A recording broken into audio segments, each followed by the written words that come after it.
سورہ حامیم السجدہ 24واں پارہ.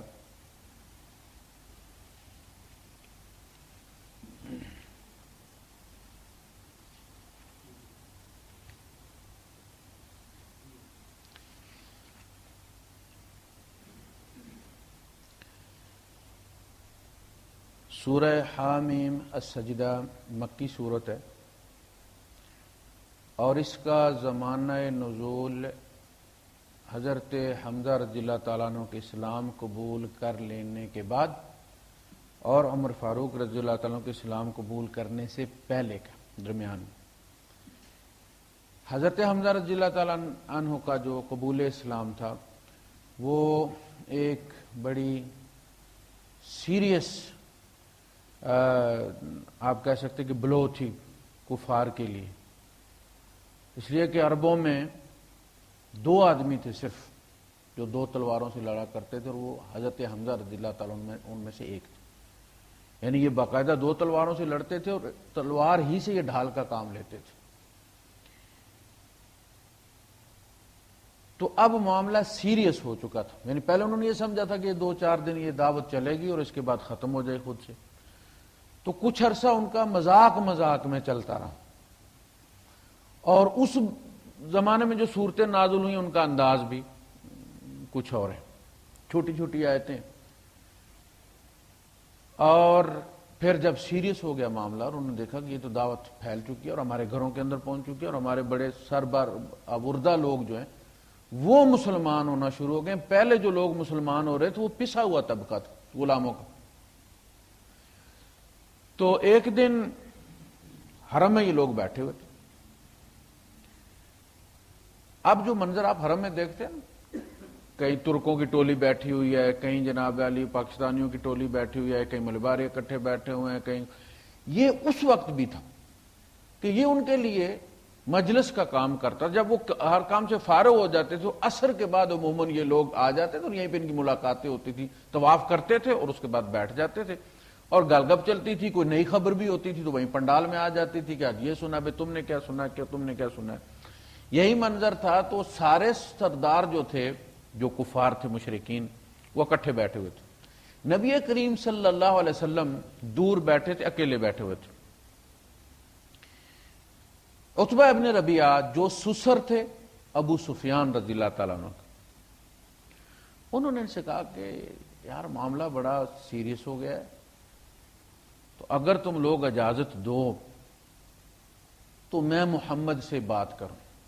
یعنی پہلے وہ یہ سمجھتے تھے کہ ان سے بات کرنے کی ضرورت نہیں ہے، پھر انہوں نے سمجھا کہ نہیں بات کر لینی چاہیے. He is a force to reckon with, اس کو اب ہم نے تسلیم کرنا ہی پڑے گا، بات کرنی ہی پڑے گی. ان کا ٹھیک ہے، کر کے بات آپ دیکھ لیں. یہ صاحب آئے اور انہوں نے آ کے کہا نبی کریم صلی اللہ علیہ وسلم سے کہ آپ کا جو مقام اپنی قوم میں ہے وہ آپ کو خود اندازہ ہے. آپ اچھے بھلے شریف آدمی ہیں، سنجیدہ آدمی ہیں، صاحب نسب آدمی ہیں، صاحب کردار آدمی ہیں. اب یہ آپ نے کیا نیا شوشہ چھوڑ دی ہے؟ دیکھیں میں آپ کی قوم کی طرف سے آپ کے پاس کچھ آپشنز لے کر آیا ہوں جس سے میں سمجھتا ہوں کہ اگر آپ مان لیں تو مسئلہ حل ہو جائے گا.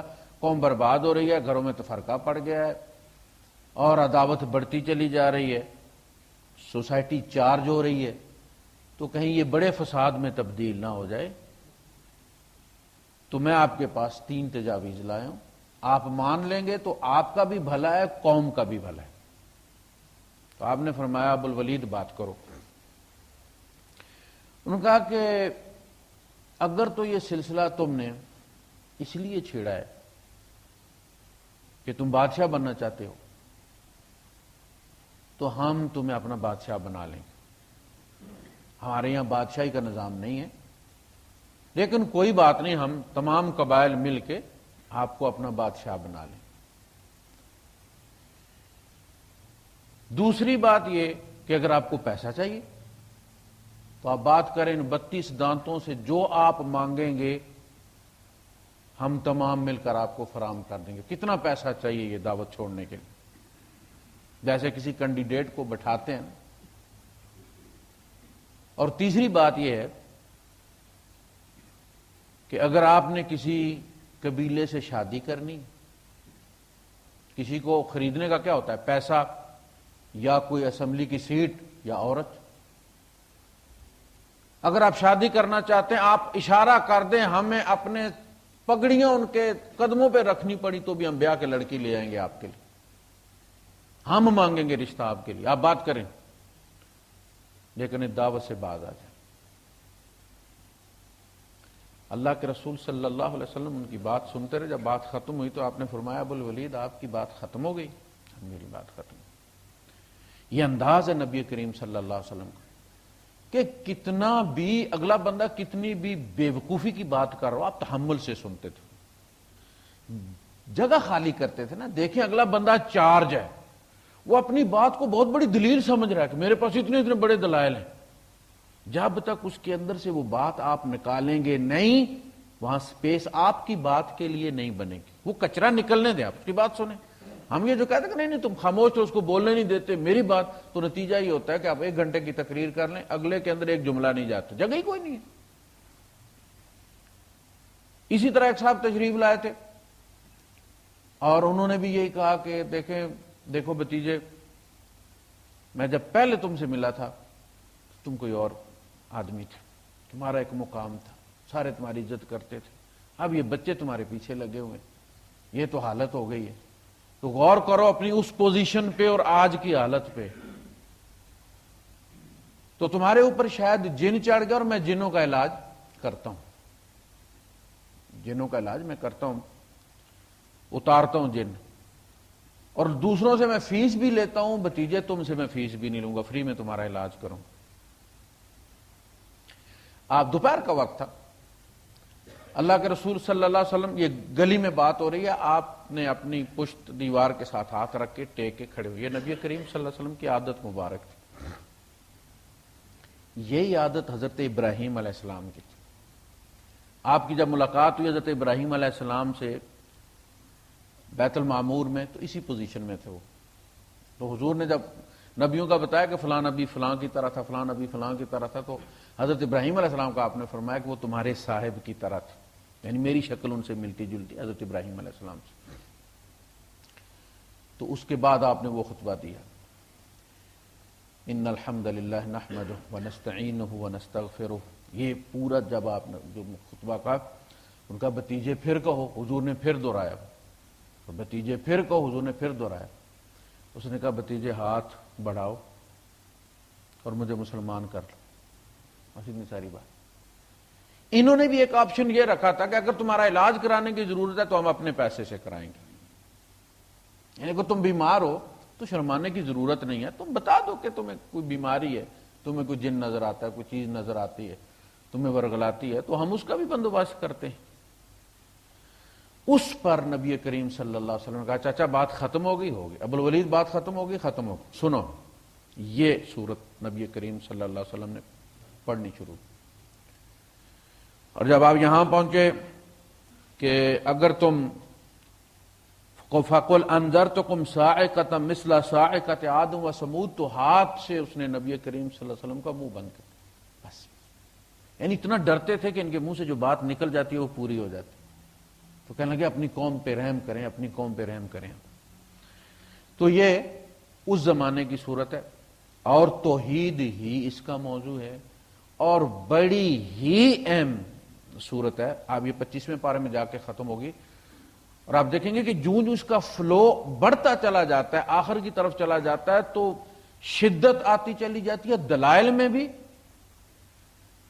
اور محسوسات جو بندے کے ہوتے ہیں. جب آخرت کی منظر کشی شروع ہوئی ہے اور مسلمان کی جان نکلنے کا منظر آیا ماننے والوں کا، تو وہ انداز جو ہے اس کا بدلتا ہے اور آخر میں جا کے پھر بحث کو سمیٹا ہے. الیہ یرد علم الساعہ وما تخرج من ثمرات من اکمامها وما تحمل من انثى ولا تضع الا بعلمه. اس لیے کہ اللہ پاک کا ہر وقت عالم ہونا، علیم ہونا بہت ضروری ہے، قدیر ہونا بہت ضروری ہے، علیم بذات الصدور ہونا بہت ضروری ہے. ایک بندہ ہے دنیا میں آپ سمجھ لیں کہ ایک میں ہوں، میری ایک عمر اللہ پاک نے مقرر کی ہے. اب اس ایک عمر کے لیے کتنا علم ضروری ہے کہ ہر شخص کے سینے میں جھانکے اللہ پاک کہ وہ مجھے مارنا تو نہیں چاہتا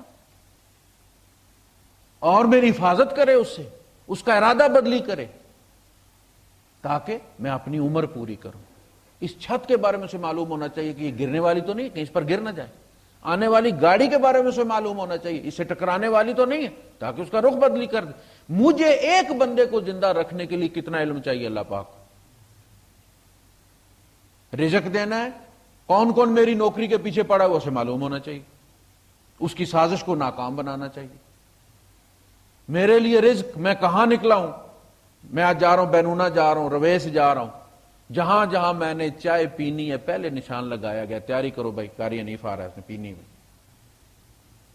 وہ جو مالٹا میں نے وہاں کھایا، وہ جو مرغی میں نے کہاں کھائی ہے، کہاں ذبح ہوئی ہے، کہاں پیک ہوئی ہے، کتنے لوگ لگے ہوئے ہیں، کہاں آئی ہے، پکانے والا کہاں سے آیا ہے، کھانے والا بعد میں یہاں سے چلا ہے. نبی کریم صلی اللہ علیہ وسلم کی ایک دعا ہے اللہ تعالیٰ کے بارے میں، یا مبتدئ النعم قبل استحقاقها، اللہ پاک مستحق کے آنے سے پہلے تو نعمت کی ابتدا کر دیتا. یعنی آنے والا تو کب آئے گا؟ وہ مرغی جب ذبح ہوئی تھی جو میں نے کھائی ہے، پتہ نہیں کب ذبح ہوئی تھی، سال پہلے، 6 مہینے پہلے، اس وقت میرے نام سے ذبح کروائی گئی تھی. پکانے والے کو کہاں سے ویزا دے کے بھیجا گیا ہے، تم نے پکانی ہے، اس نے کھانی ہے. میرے دل میں ارادہ ڈالا کہ یہاں سٹاپ کرو، رستے میں اور ہوٹل بھی کہا یہاں رکو، تمہارے نام والی یہاں ہم نے رکھی ہوئی. تو اللہ پاک کو تو یہ ساری چیزیں اس لیے ضروری ہیں کہ وہ ہمارا رب ہے، پالتا ہے، رزاق ہے، رزق دینا ہے، الحی ہے اور محیی ہے. اس نے ہمیں زندگی دینی ہے اور زندگی کا بندوبست کرنا ہے تاکہ اس کو کوئی ڈیمیج نہ کرے. اسے معلوم ہو دوسروں کا اس کے ساتھ کیا تعلق ہے. مسئلہ یہ ہے کہ جب ایک آدمی میتھ کا ٹیچر جو ہے اسے میتھ معلوم ہونی چاہیے نا، لیکن اگر وہ اردو پڑھا رہا ہے تو میتھ تو بیکار ہو گیا نا، وہ تو اس کا سبجیکٹ ہی نہیں، وہ تو اس نے ٹائم ضائع کیا تھا. تو دوسروں کا ٹائم ہی ضائع کرنے والی بات، اور یہ ساری دلیلیں انشاءاللہ اس میں آئیں گی. بسم اللہ الرحمن الرحیم، حامیم تنزیل من الرحمن الرحیم. یہ جواب ہے ابو الولید عتبہ ابن ربیعہ کی بات کا کہ یہ تم طے کر کے آئے ہو کہ ان کو یا تو پیسے کی لالچ ہے، یا ان کو بادشاہ بننا ہے، عہدے کی لالچ ہے، یا کسی عورت کے چکر میں ہے، یا بیمار ہیں. بہرحال یہ رسول نہیں ہے جو یہ باتیں کرتے ہیں، یہ ان کے اپنے اندر سے نکلتی ہیں. اس کے پہلا جواب دیا گیا تنزیل من الرحمن الرحیم، یہ محمد کی باتیں نہیں، یہ رحمان الرحیم کی تنزیل ہے، نازل کیا. اور اس کے ان باتوں کی طرف خیال کرنا، ان کا جواب دینا کھل کے مینشن کر کے اللہ پاک نے توہین سمجھ، یعنی یہ تمہاری بات اس قابل ہی نہیں کہ اس کو ڈسکس کیا جائے. اور جس نے نازل کیا اس نے دشمنی میں نہیں نازل کیا، وہ الرحمن ہے، الرحیم ہے. الرحمن علم القرآن، رحمان کی رحمت کا سب سے بڑا مظہر قرآن حکیم ہے. جو لے کر آیا وہ رحمت للعالمین ہے، جس نے اس پر چلنا سکھایا ہے. تو یہ تنزیل ہے الرحمن کی اور الرحیم کی، یہ تمہارے دشمن کی نہیں، تمہاری خیر خواہی میں بھیجی گئی. کتاب فصلت، عربی قرآنوں میں یہاں تو حامیم جو پاکستانی پرنٹڈ قرآن ہے، حامیم السجدہ اس کا نام ہے، یہ بھی توقیفی نام ہے. اور فصلت عربی قرآنوں میں اس سورت کا نام فصلت. کتاب فصلت آیاتہ، یہ وہ کتاب ہے جس کی آیات بڑی تفصیل کے ساتھ کھولی ہوئی ہے، بیان کی گئی. قرآنا عربیا، یہ فصیح عربی میں بھیجی گئی کتاب ہے. لقومی یعلمون، اس قوم کے لیے جو جاننے والی، یعنی اس کو استفادہ کون کرے گا؟ وہی جو عالم، جاننے والا. اور جو نہیں استفادہ کریں گے وہ کیا ہو جائیں گے؟ جاہل، اور جو ان کا سردار ہوگا وہ ابو جاہل۔ یعنی کتنا بھی پڑھا لکھا بندہ ہے، اگر قرآن حکیم کو نہیں مانتا، اس کی دعوت کو نہیں مانتا، تو اللہ کے یہاں وہ آپ اس کے ساتھ علامہ لکھ دیں، آپ اس کے ساتھ جناب اسکالر لکھ دیں، آپ اس کے ساتھ سائنٹسٹ لکھ دیں، آپ اس کو جناب نوبل انعام دے دیں، لیکن اللہ کی نظروں میں وہ جاہل ہے۔ اور اگر کوئی بکریاں چرانے والا ہے اور وہ اس قرآن کو سنتا ہے، مانتا ہے، اطاعت کرتا ہے اس کی، تو وہ سیدنا بلال بن جاتے ہیں، وہ نبی کریم صلی اللہ علیہ وسلم کا پی اے بن جاتا ہے۔ ابو بکر بھی آ کر اس سے اجازت لیتے، ہمارا پیغام پہنچا نبی کریم صلی اللہ علیہ وسلم۔ تو پہلی بات یہ کہ قرآن حکیم کو ماننا، اس کی آیات پر ایمان لانا، یہ علم کی نشانی ہے، جہالت کی نہیں۔ عام طور پہ یہ لوگ یہ سمجھتے ہیں کہ یہ جاہل لوگ، اس طرح جس نے کیمسٹری پڑھ لی اور جس نے بایو پڑھ لی اور جس نے فلاں پڑھ لیا اور فلاں پڑھ لیا وہ عالم ہے۔ ہاں نہیں، سب سے پہلے علم کا اطلاق جو ہے وہ قرآن پر ہوتا ہے۔ بشیرن و نذیرن، یہ ہے فلسفہ قرآن حکیم کا، یہ ہے دعوت قرآن حکیم کی، اور یہ ہے اسلام کی ابتدا و انتہا۔ کیوں آیا ہے؟ دو جملے، بشیرن و نذیرن۔ ایسا ممکن نہیں ہے کہ ماننے والے کا انجام بھی وہی ہو اور نہ ماننے والے کا انجام بھی وہی ہو، ایسا ممکن کبھی نہیں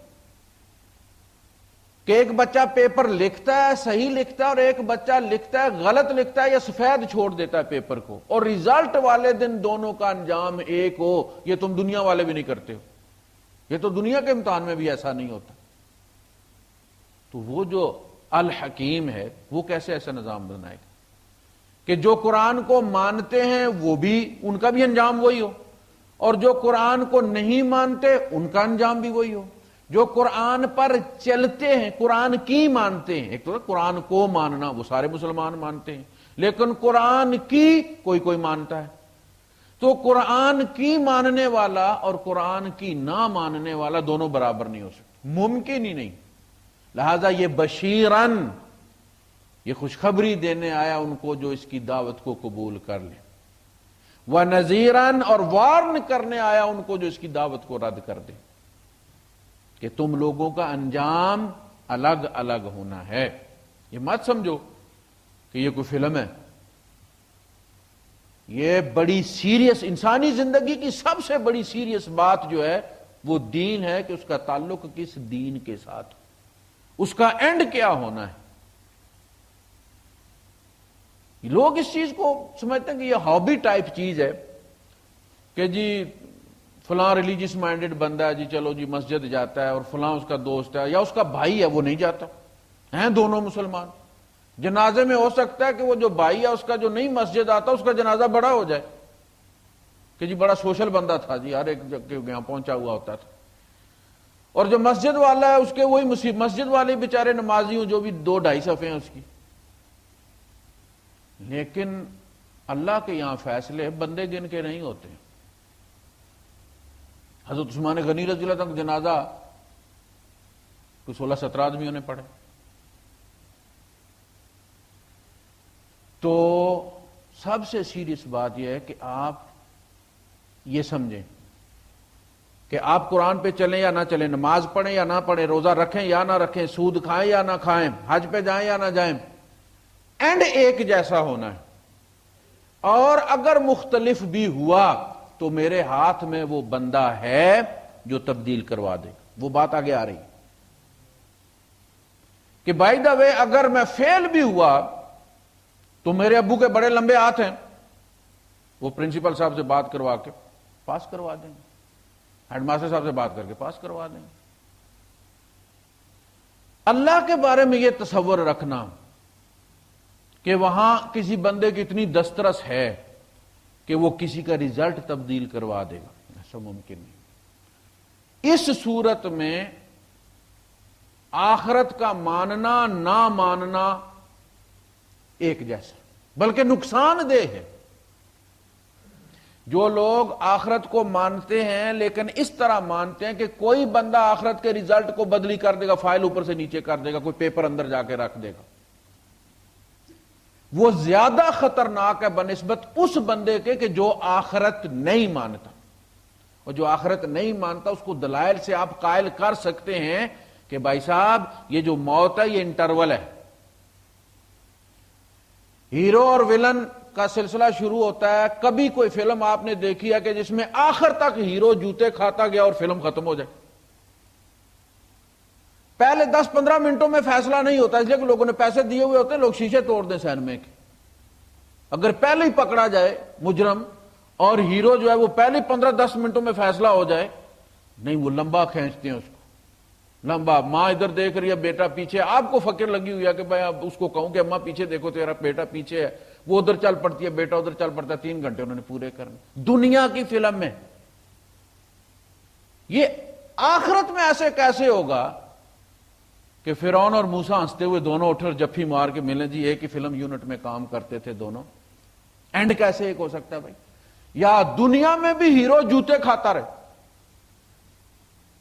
جو کہ اکثر ہوتا ہے کہ دیندار لوگ جوتے گھسیٹتے پھرتے معاشرے میں، کوئی نہ کوئی ان کو رشتہ دیتا ہے. اللہ کے رسول صلی اللہ علیہ وسلم نے فرمایا دروازہ بجائے تو کوئی کھولے نہ، دیکھے کون ہے تو چپ کر جائے.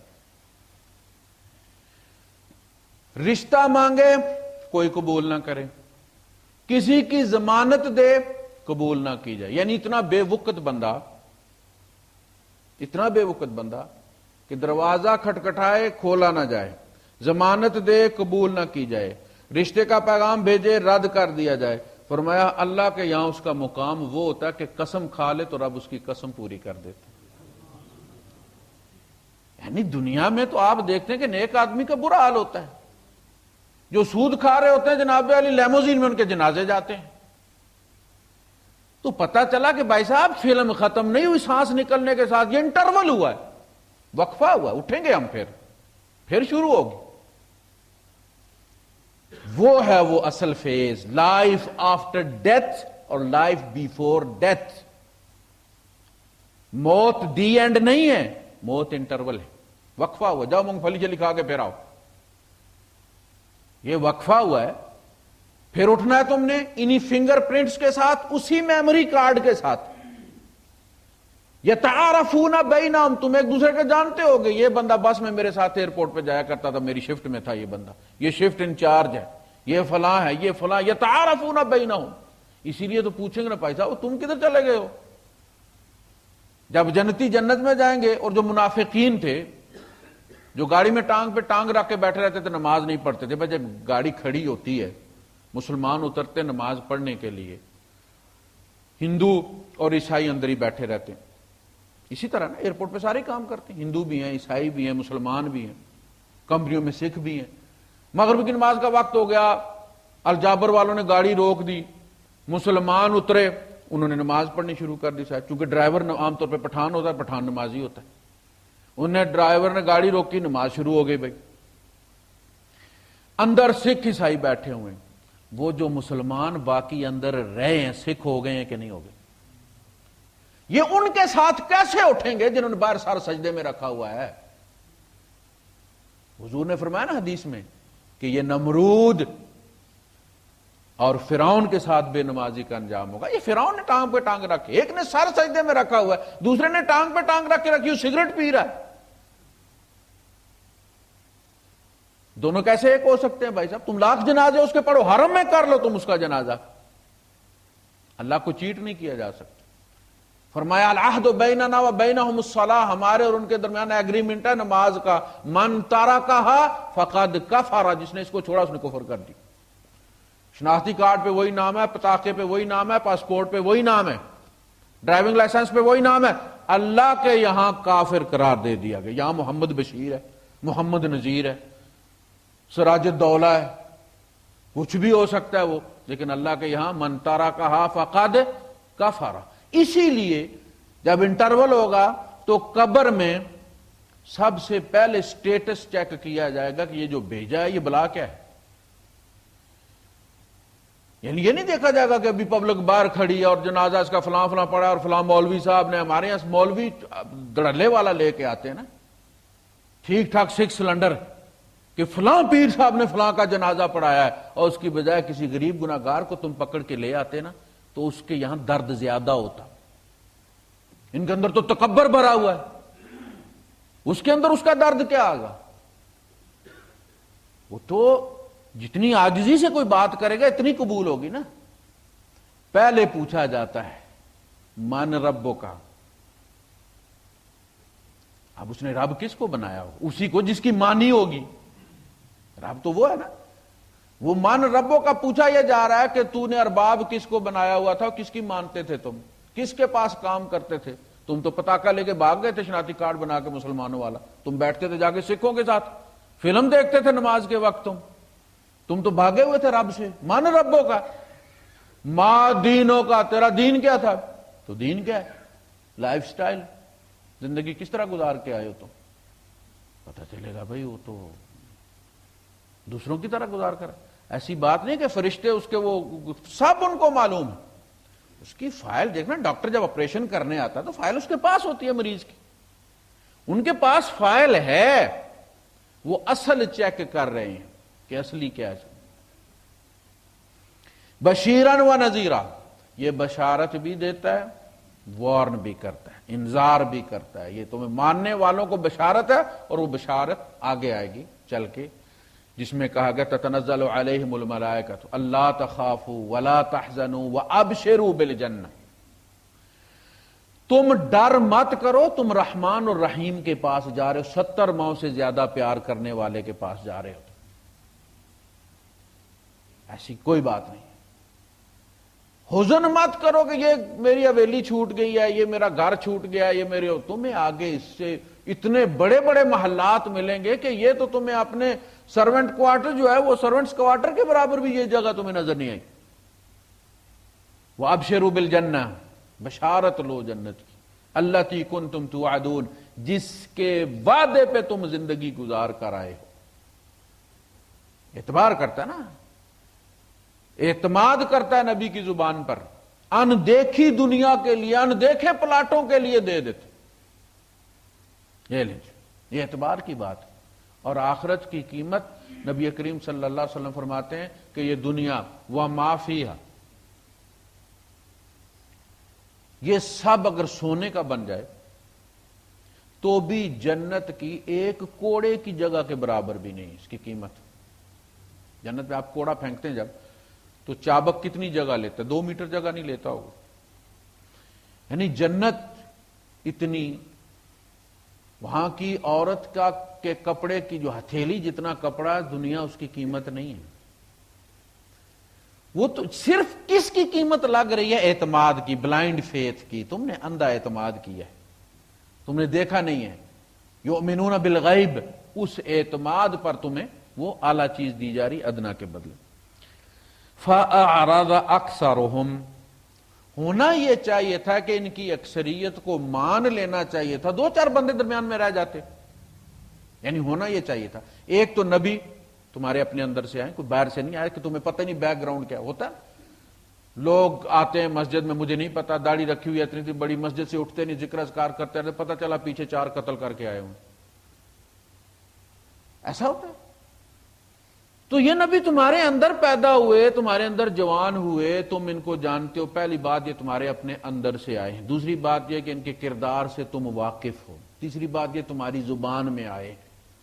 تو ہونا یہ چاہیے کہ اکثریت بات کو مان لیتی، تھوڑے بہت رہ جاتے.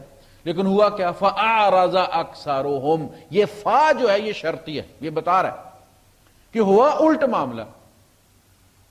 فرمایا هُوَ الَّذِي خَلَقَكُمْ فَمِنْكُمْ كَافِرٌ وَمِنْكُمْ مُؤْمِنٌ، تمہیں اس نے پیدا کیا ہے. تو ہونا یہ چاہیے تھا کہ تم سب کو مومن ہونا چاہیے تھا، یا اکثر کو مومن ہونا چاہیے تھا. لیکن ہوا یہ کیا کہ تم اکثریت تمہاری کافر ہو گئی. فَأَعْرَضَ أَكْثَرُهُمْ فَهُمْ لَا يَسْمَعُونَ، تو یہ سنتے نہیں ہیں. یہ عجیب بات ہے کہ ان کی اپنی زبان میں ہے، بیان کیا جا رہا ہے لیکن وہ سن نہیں رہے، ان کے کانوں میں آواز. دیکھیں یہ جو مدرسے میں بچے پڑھتے ہیں سارے لگے اونچی اونچی آواز، یہاں تو ایک بندہ پڑھے تو نفل نماز توڑ کے اس کو کہنا پڑتا ہے وہ بھائی صاحب بند کر یار، میں نماز میں بول رہا ہوں. یہ جو بچے پڑھتے ہیں تو یہ ہل بھی رہے ہوتے ہیں، پورا مدرسہ گونج رہا ہوتا ہے، باہر سے گلی سے گزرنے والے لوگوں کو آواز آ رہی ہوتی، لیکن وہ جو سبق پڑھ رہا ہے اس نے اپنی پروگرامنگ اس طرح کی ہوئی کہ اس کے کانوں میں آواز پورے مدرسے کی آ رہی ہے لیکن وہ نہیں سن رہا. آپ اندازہ کریں. اسی لیے عام طور پہ مولوی بات سنتے نہیں ہیں. یہ اور کسی میں انسٹال نہیں ہے، یہ سسٹم ان کے اندر ہوتا ہے کہ لاکھ دلیلیں دے لیں آپ، مولوی نہیں سنے گا، اس لیے کہ وہ سنتے ہی نہیں، پورا مدرسہ گونج رہا ہے، وہ صرف اپنی آواز سن رہا ہے. یہ سنتے ہیں لیکن نہیں سنتے. لہم آذان لا يسمعون بها، یعنی یہ وہ کان نہیں ہے وہ سنتے سمجھنے والے. اب بات چیزیں ایسی ہوتی ہیں، آپ بعد دفعہ ایسا کر کے گھڑی دیکھتے ہیں چلتے چلتے، اب اگر کوئی آپ سے پوچھے نا بھائی صاحب ٹائم کیا ہوا ہے، تو آپ فوراً گھڑی دیکھ کے اسے بتائیں گے. آپ بتا، اس لیے کہ پہلی جو آپ نے گھڑی دیکھی تھی وہ عادت کی وجہ سے دیکھی تھی آپ. یہ اکثر ہوتا ہے کہ آپ عادت میں ایسے گھڑی دیکھ لیتے ہیں لیکن ٹائم یاد نہیں رکھتے آپ.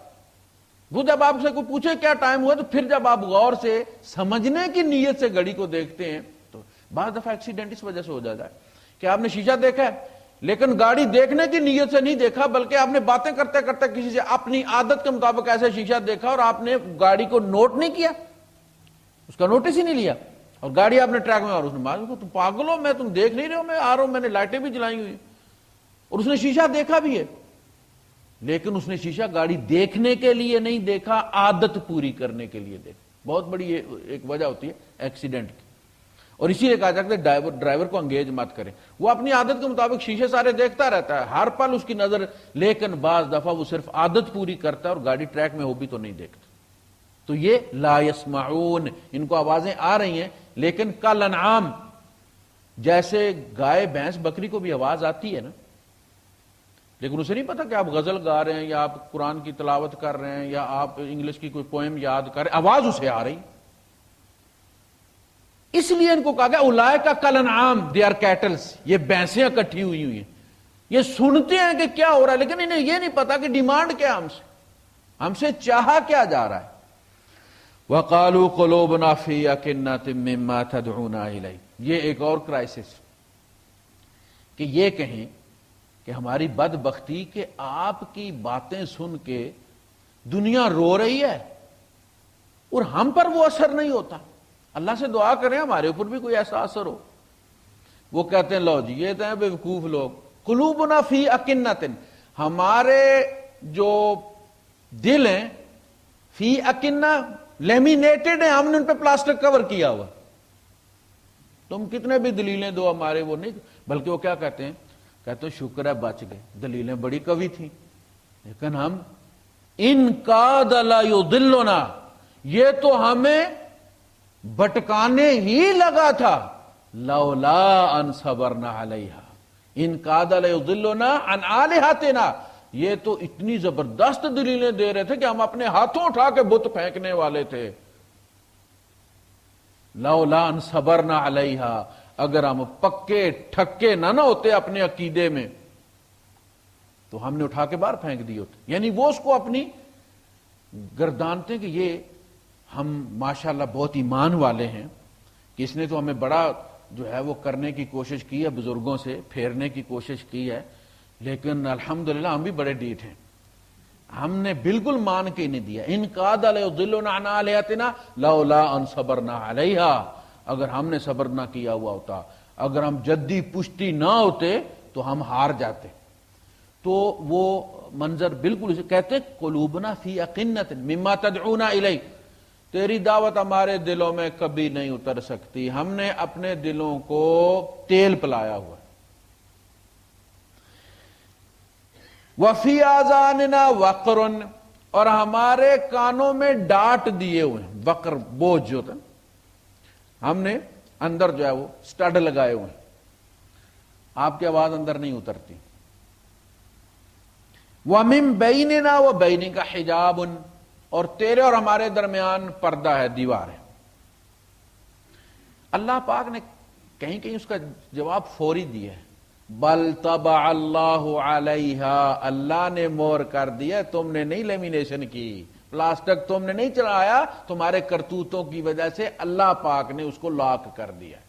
بل لعنہم اللہ بکفرہم، اللہ نے تمہارے کفر کی وجہ سے لعنت کی سیل لگا دیا تمہارے دلوں پر، اس پر خوشیاں نہ مناؤ، روو۔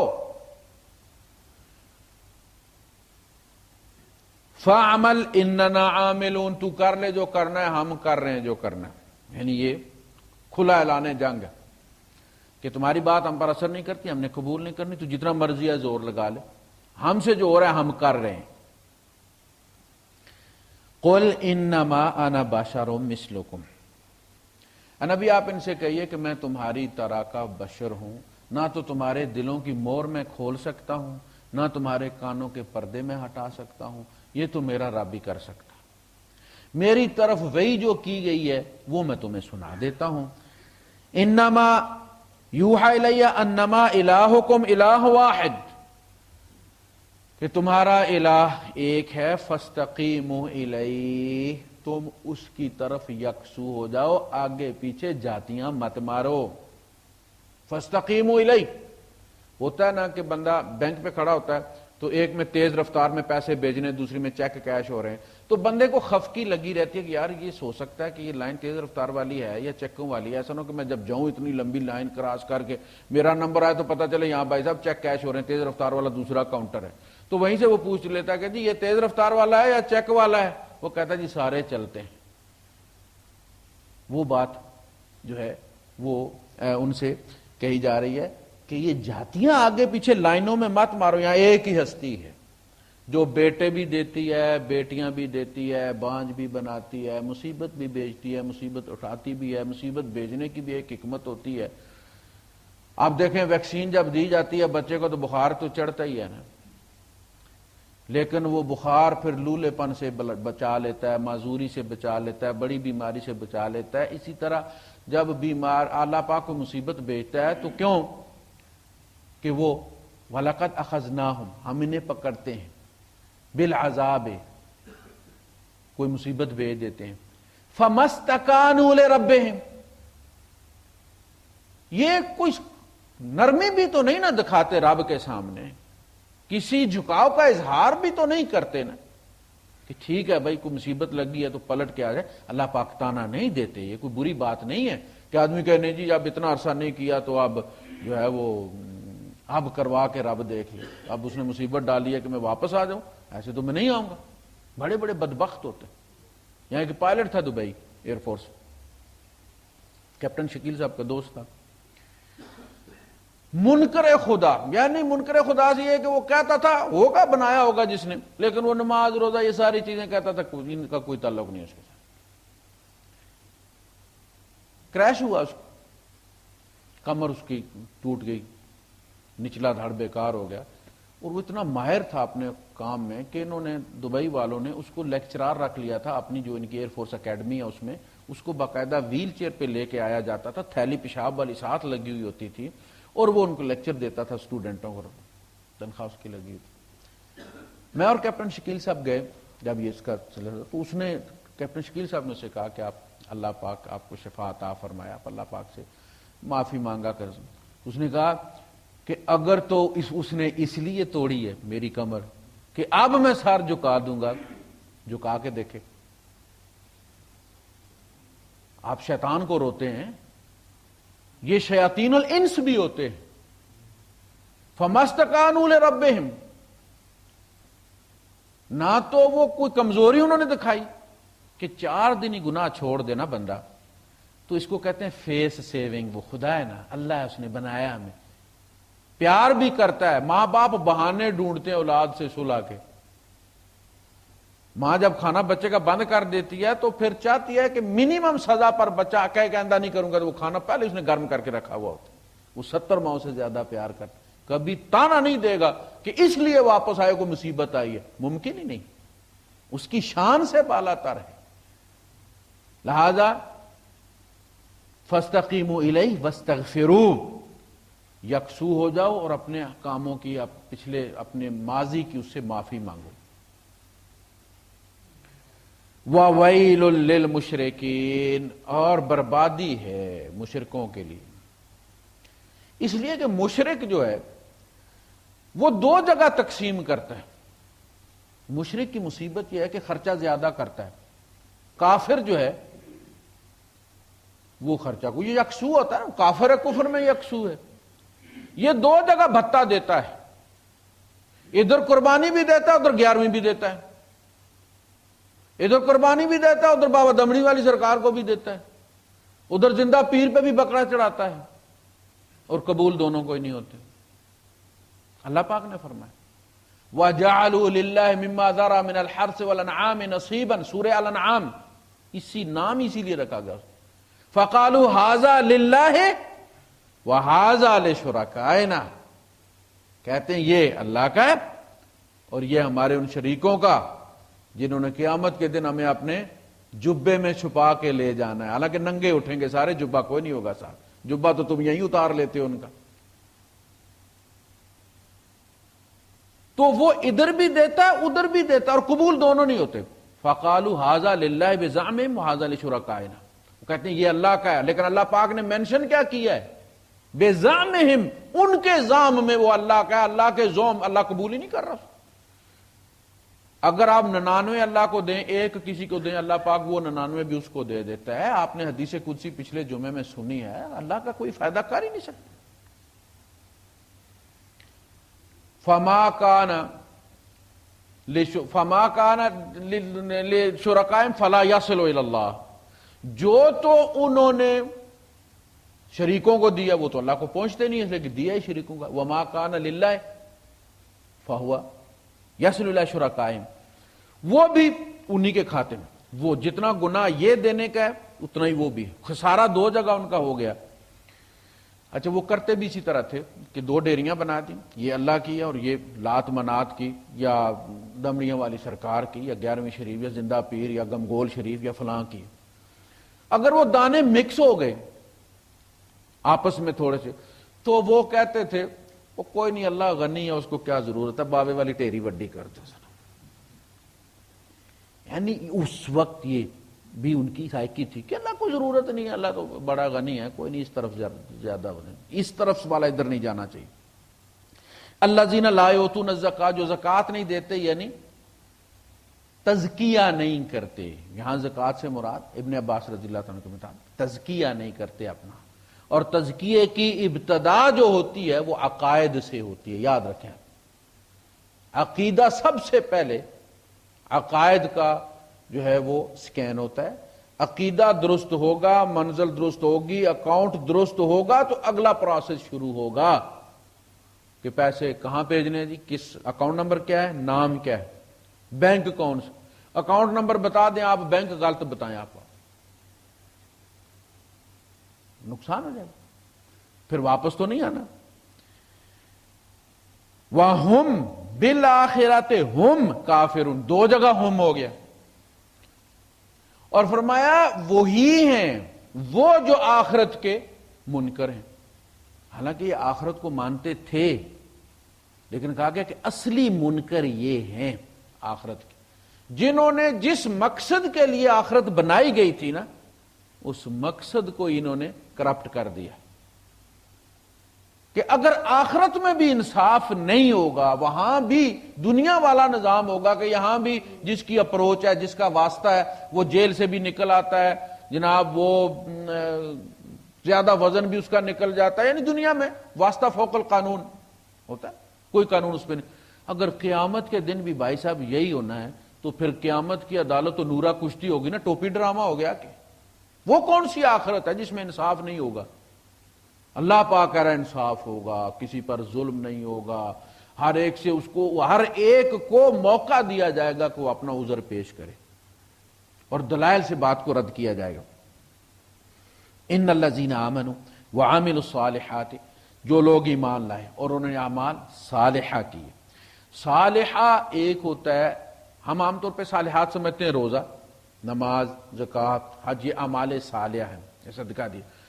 صالح کا مقصد ہے کہ جس مقصد کے لیے وہ چیز دی گئی ہے وہ مقصد کام کرے تو پھر صالح ہے. آپ بیٹری لے کر آتے ہیں، بیٹری پڑی پڑی ایکسپائر ہو گئی ہے دکان پہ، آپ نے لا کے اس کو جو ہے وہ جب چلایا ہے تو وہ لائٹ نہیں جلی، انڈیکیٹر نہیں آیا کہ بیٹری پڑی ہوئی ہے، یا آپ نے ٹیپ چلائی اور وہ چلی نہیں، اور آپ بار بار اس پر زور دے رہے ہو، ہوں لے کے آیا بھائی، وہ یار علی کور ہے پیا ہے، وہ یار علی سٹیکر لگا 9 درہم دا، وہ ہوں لے کے، وہ بھائی صاحب ہوں لے کے گولی مارنی ہے، جب یہ چل نہیں رہی وہیں ایکسپائر ہو گئی ہے تو اب اس کو چوسنا ہے تم نے۔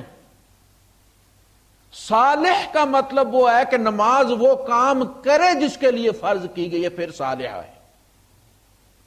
ان الصلاۃ تنہی عن الفحشاء والمنکر، اگر یہ کرتی ہے تو ٹھیک ہے، نہیں تو بھائی صاحب نماز کا جائزہ لو، پٹھی تو نہیں ڈال دی۔ یہی ہوتا ہے نا، جب وہ کہتا بیٹری چل نہیں رہی تو پہلے وہ بندہ کیا کہتا ہو، یار ٹائپ تو پٹھی تو نہیں لا دیتی، نیگیٹو پازیٹو چیک کرو اس کا، اپنی نمازوں کا نیگیٹو پازیٹو چیک کرو، بھائی صاحب کیوں نہیں کام کر رہی ہیں؟ یہ بھیجی دنیا کے لیے گئی تھی کہ یہ بندے کی سکیننگ کریں گی، اچھے تاجر ملیں گے، اچھے پڑوسی ملیں گے، یہ تیار کر کر کے مسجد سے کھیپ نکلے گی ہر نماز کے بعد، لیکن یہاں سے جو بھی مسجد سے نکلتا ہے باہر وہ پورا پہلے اپنی فائلیں جو ہے وہ سیو کر کے آتا ہے کہ کہیں نماز فارمیٹ ہی نہ کر دے، وہ باہر سب کچھ باہر جاتا ہے، دوبارہ اس کو جناب علی وہ ایکٹیو کر دیتا ان فائلوں کو۔ تو صالح کا مقصد یہ ہے کہ اس کام کے لیے جس کام کے لیے اللہ پاک نے وہ چیز فرض کی ہے، زکوٰۃ جس کام کے لیے فرض کی ہے، روزہ جس کام کے لیے، ہم وہ روزہ بھی رکھ لیتے ہیں۔ ہم حضور نے فرمایا بہت سارے روزہ دار وہ ہیں جنہیں اپنے روزے سے سوائے بھوک اور پیاس کے کچھ نہیں ملتا، بہت سارے راتوں کو جاگنے والے وہ ہیں جنہیں سوائے جگ رہتے کہ ان کے اکاؤنٹ میں کچھ بھی نہیں جاتا، چونکہ وہ کام ہو ہی نہیں رہا جس کے لیے وہ کیا گیا تھا۔ خصوصاً جو نوافل کی نماز ہے وہ تو محبت کے لیے، وہ تو پیار کے لیے، اگر وہ پڑھ کے پیار نہیں، تمہارا رب کے ساتھ ریچارج ہوا، تعلق جڑا نہیں ہے، وہ تمہیں کہیں یاد نہیں آتا، وہ تمہارے بیک گراؤنڈ میں چلتا نہیں رہتا۔ دیکھیں نا، محبت کی کوئی ٹائمنگ ہے کہ کہیں آپ نے نسخہ پڑھا کہ اپنے محبوب کو تم صبح سورج طلوع ہونے سے پہلے یاد کر لیا کرو آدھا گھنٹہ، پھر دوپہر کو یاد کر لیا کرو؟ پیار میں کوئی ٹائمنگ ہوتی ہے؟ وہ تو گاڑی چلاتے ہوئے بھی یاد ہوتا ہے، کھانا کھاتے ہوئے بھی یاد ہوتا ہے، اسکول پڑھتے ہوئے بھی یاد ہوتا ہے۔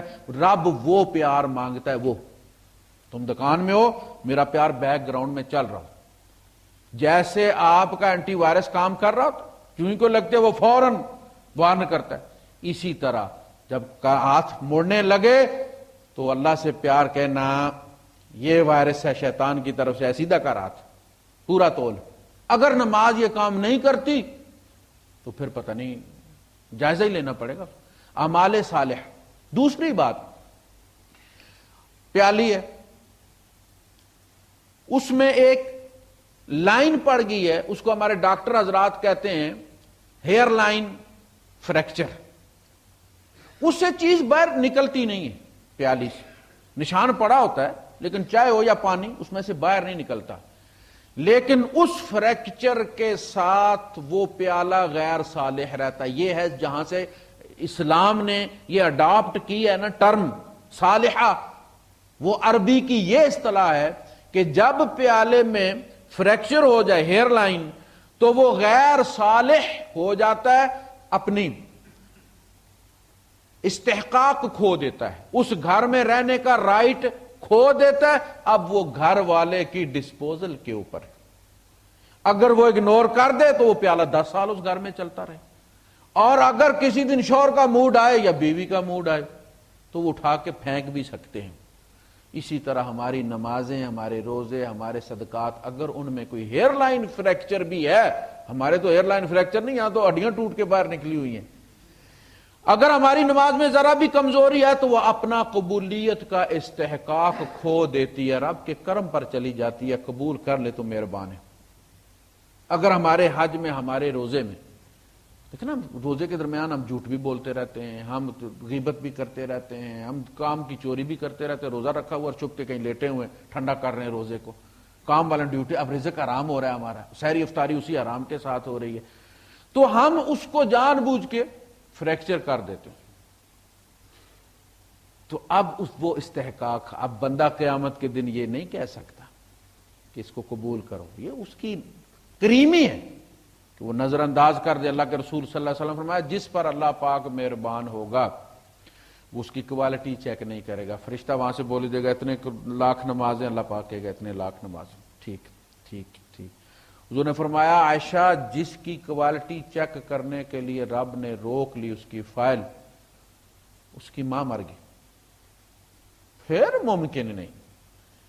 اگر اللہ پاک اگنور کرے 70 ماؤں سے زیادہ پیار کرتا ہے کوئی بات نہیں, لیکن اگر یہ کس کی کرے گا, وہ جس کے دل میں یہ ہوگا کہ میں نمازوں کی وجہ سے جنت میں جا رہا ہوں.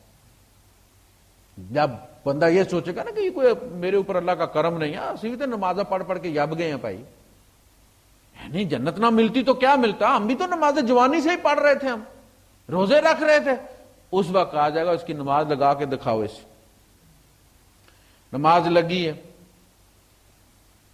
جو آپ کے خیال میں آ رہا ہے وہ سامنے اسکرین پہ آ رہا ہے. دنیا میں وہ مشین بن گئی ہے, آپ کے وہ احمد دیدات کو لگی ہوئی تھی, قوم اس میں تھا نا, وہ سکتے میں تھا, وہ دماغ اس کا کام کر رہا تھا, بول نہیں سکتا تھا. تو جب اسے پیاس لگتی تھی تو سامنے گلاس ڈسپلے ہوتا تھا اسکرین پر, پانی پلاتے تھے. بھوک لگتی تھی تو کانٹا چمچ جو انہوں نے اس میں پروگرامنگ کی ہوئی ہے وہ بنتا تھا کہ اب اسے بھوک محسوس ہو رہی ہے, تو وہ اس کو فیڈ کرتے تھے. نماز میں کہا جائے گا اس کا ذرا لگاؤ, نماز اس کی آگے فارورڈ کرو, سجدے میں جانے دو اسے ذرا. بندہ سجدے میں گیا ہوا, ارتحان لگا ہوا, کہ پاکستانی سبزی آئی ہوئی ہوگی, کریلے آئے ہیں, پتہ نہیں کتنے ہوں گے, پچھلی بدھ کو تو اتنے کے کلو تھے. کہا کہ یہ تم سبحان ربی اللہ کہہ رہے ہو, کیلے تو وہاں پہ کریلے تم خرید رہے, رد کر دے. یعنی شرک ہو گیا نا. اگر اللہ وہ بندہ جو یہ سمجھتا ہے کہ میں اپنے اعمال کی وجہ سے بخشا جاؤں گا, تو حضور نے فرمایا ممکن ہی نہیں ہے, جو بھی بخشا جائے گا اللہ کے فضل کی وجہ سے بخشا جائے گا. یہ جو ہم یہ سمجھتے امید رکھتے ہیں کہ جو اللہ پاک ہم سے یہ کروا رہا ہے, جس فضل کے ساتھ کروا رہا ہے, اس فضل سے ہم یہ امید رکھتے ہیں کہ وہ قبول بھی کر لے گا. لیکن ہم یہ اپنے اندر فرعونیت نہ پالیں کہ فلاں تو جی یہ بڑا گناہگار ہے, وہ تو جنت میں نہیں جائے گا, اور میں بڑا نمازیں پڑھنے والا ہوں, میں جنت میں چلا جاؤں گا. اس کے نتیجے میں ہو سکتا ہے کہ اللہ پاک ان کو رد کر دے اور شاید اس کی ندامت کو قبول کر لے, نہ کرنے والے کو. وآخر دعوانا الحمدللہ رب العالمین. کوئی سوال اگر آپ